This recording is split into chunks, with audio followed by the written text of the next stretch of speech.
I was a third-year medical student when I first met her. She had come to our college for an internship, and at that time, I was at the peak of my academic success.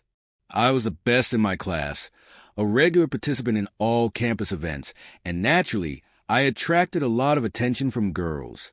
I enjoyed it.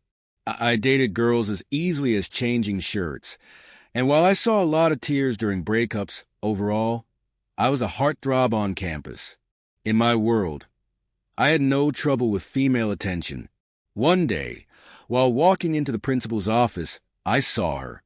She was petite, dark-skinned, with captivating eyes and a bright smile that took me by surprise.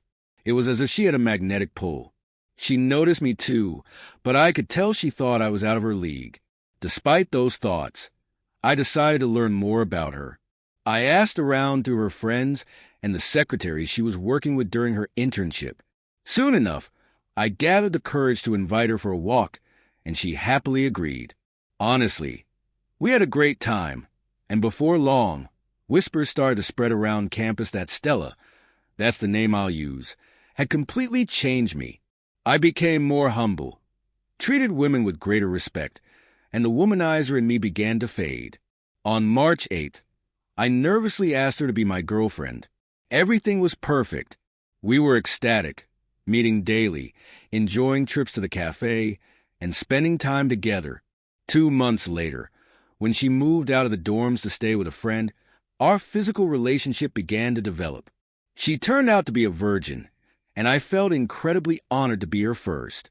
Sure, the initial experiences were a little awkward, but soon they became something amazing. She was always eager for intimacy, and sometimes we would connect 2, 3, or even 4 times a day. I took great pride in making sure she was satisfied each time, and it thrilled me that I could bring her so much happiness. Our imaginations soared in that aspect of our relationship. We cared for each other. I took care of her, and she took care of me. I started staying at her place at night, where we would cook, clean, and watch movies together. Life felt wonderful.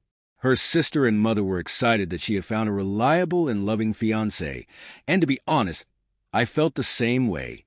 This joyful period lasted for about 8 months, and I decided to propose to her.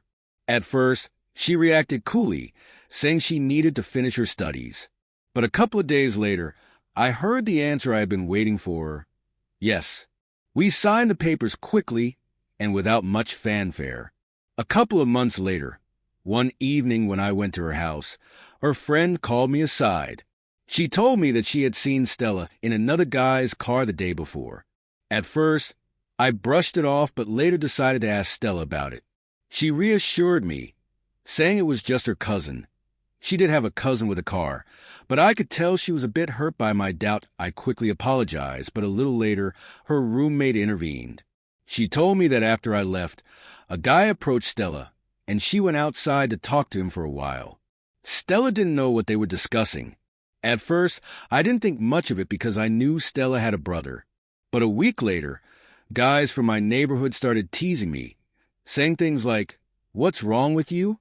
Your girlfriend hangs out with other guys."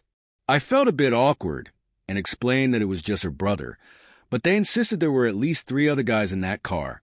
I was deeply in love with her, completely blinded by my feelings, so I brushed off the rumors until I saw something with my own eyes. It was probably a mistake to bring it up with Stella. She got upset sometimes when I mentioned the gossip. Occasionally, she laughed it off, but other times she remained silent. The rumors about her hanging out with other guys while I was in class kept growing louder, and I started feeling uneasy.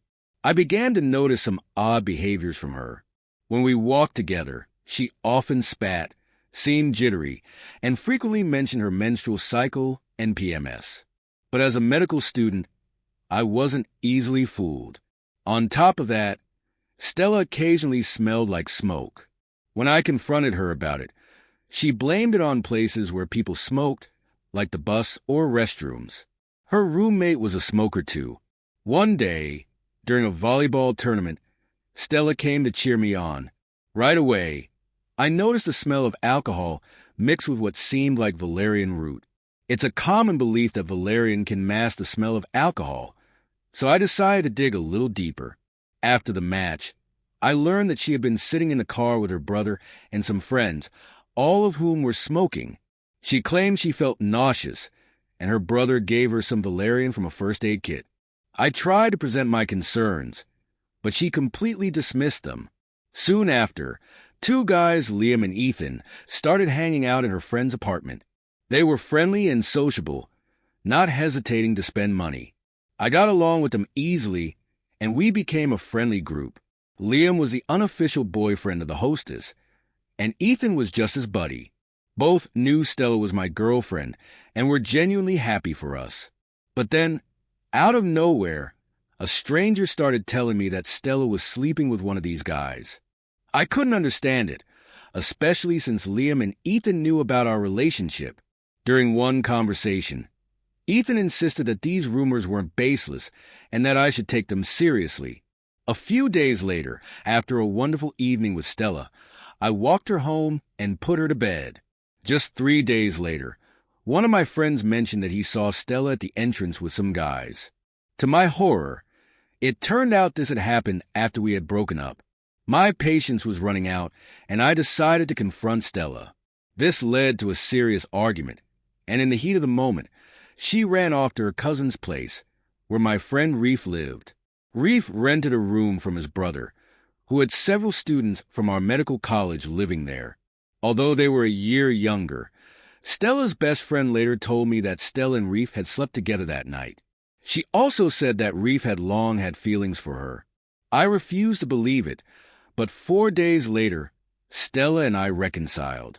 Even the youngest of my friends felt she was being dishonest, and I was amazed by their words. My mother and sister were also adamant that Stella was innocent. I decided to trust my wife. One lovely summer evening, my phone rang persistently. I picked it up, and this was the conversation that followed Liam. Hey, it's Liam.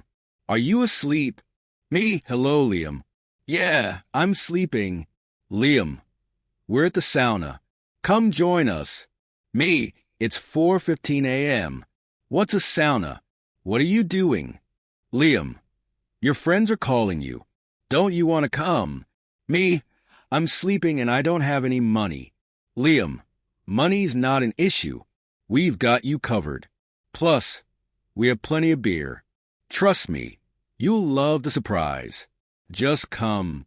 Me? Okay, I'll be there in 15 minutes. So, I went.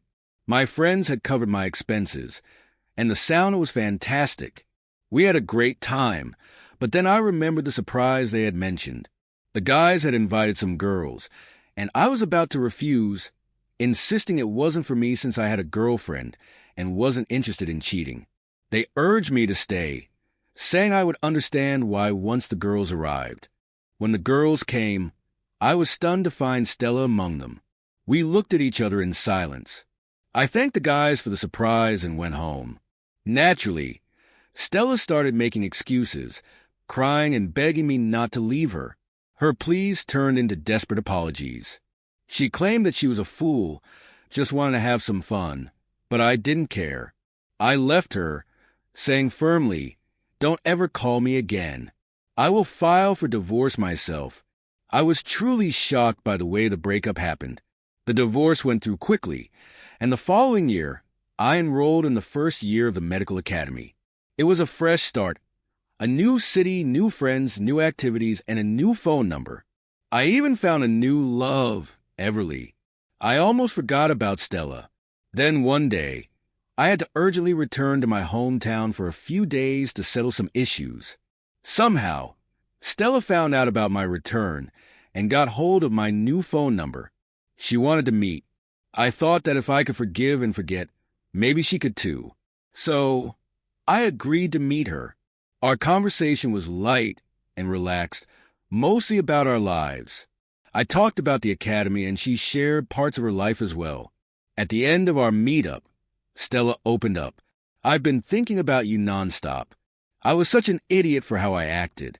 I'm alone now, and I really crave love and support. Maybe we could give it another shot." I had anticipated this plea and had my response ready. "No way, never. Stella broke down in tears, calling me cruel for not giving her a second chance. I told her about Everly and how I would never betray her trust. To me, being monogamous means never straying. Betrayal is like siding with the enemy. It's a complete insult to my feelings and self-respect. But why? Why did Stella choose that path when we seemed so happy together? What did I do wrong? My friends liked me, and her family did too. Her sister, brother, and mother all seemed to approve. Maybe she was just young when we met. She was only 17, and I was 20.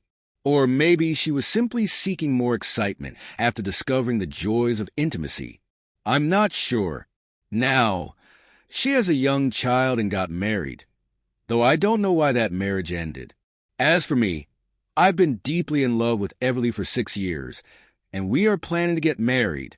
When I started dating Everly, I shared the story about Stella. Everly listened, gave her perspective, and assured me she would never cheat unless I became rude, unkind, or neglectful. Since Stella's betrayal, I've developed a sort of phobia about infidelity. Watching films or hearing stories about cheating sends my heart racing, and I even feel a bit nauseous. I react very strongly to any mention of infidelity, especially in movies where actors portray it so convincingly. I'm curious as to why I feel this way. I'm terrified, especially since cheating is so common. In about 90% of marriages, at least one spouse has strayed. I can't go through something like that again. If Everly were to cheat, I fear I would become a misogynist, seeing women merely as objects for pleasure.